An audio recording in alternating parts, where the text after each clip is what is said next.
నా పేరు అంబికా గాంధీ, మాది మోర్దాన్పల్లి గ్రామము.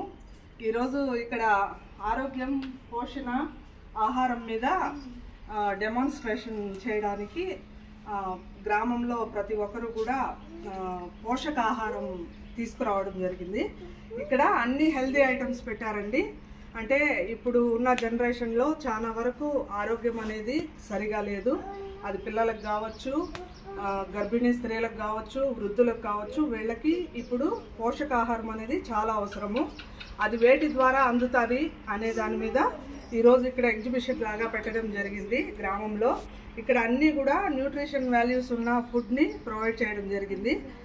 రాగి పిండి కావచ్చు, వేరుశనగ, అట్లే నువ్వులు, ఇది చిక్కీ, అంటే ఇది చిన్నపిల్లలైనా పెద్దవాళ్ళైనా గర్భిణీ స్త్రీలైనా రోజుకు 2 గనుక తీసుకుంటే వాళ్ళకి అవసరమయ్యే కాల్షియము అందుతుంది.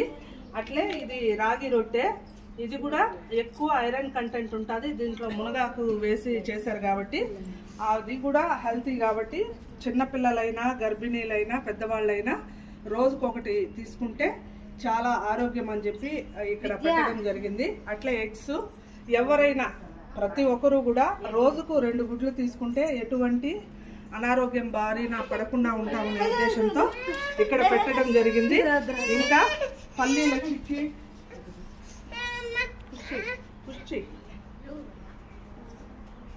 అట్లే శనగింజల చిక్కీ పెట్టారు, పెరుగన్నము, మునగాకు తాలింపు, అట్లే శనగలు, ఎర్ర శనగల్లో కాబట్టి అవి కూడా రోజు మనము ఒక 50 గ్రామ్స్ కనుక తీసుకున్నట్లయితే ఉడకబెట్టైనా తీసుకోవచ్చు, లేకుంటే నానబెట్టి మొలక కట్టి తింటే ఇంకా మన ఆరోగ్యానికి చాలా మంచిదన్నమాట. తర్వాత బొప్పాయి, ఇది కూడా ఎవరైనా షుగర్ పేషెంట్స్ అయినా మామూలు వాళ్ళైనా ప్రతి ఒక్కరూ తినగలిగే ఒక ఎగ్జిబిషన్ లాగా పెట్టి వీటి మీద గ్రామంలో మహిళలకు వీళ్ళకంతా కూడా ఎక్స్ప్లెయిన్ చేయడం జరుగుతుంది.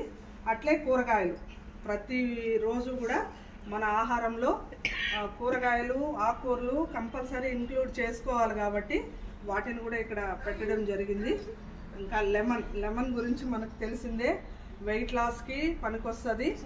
అట్లే ప్రతిరోజు ఒక లెమన్ గ్లాస్ వాటర్ కనుక తాగితే మన బాడీలో ఉండే టాక్సిన్స్ అన్నీ బయటికి రిలీజ్ అయిపోతాయి కాబట్టి అది కూడా మన ఆరోగ్యానికి చాలా మంచిది.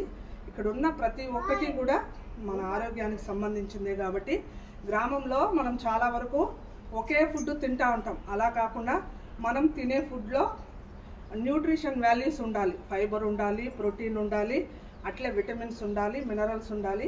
ఇవన్నీ కలిపి ఎప్పుడైతే మనం తీసుకుంటామో మనము రోగాల బారిన పడకుండా ఉంటాం. కాబట్టి ప్రతి ఒక్కరూ కూడా మీ ఇంట్లో మొదట చిన్నపిల్లలు, తర్వాత వృద్ధులు, వాళ్ళకి మంచి పౌష్టికాహారం ఇవ్వాలి.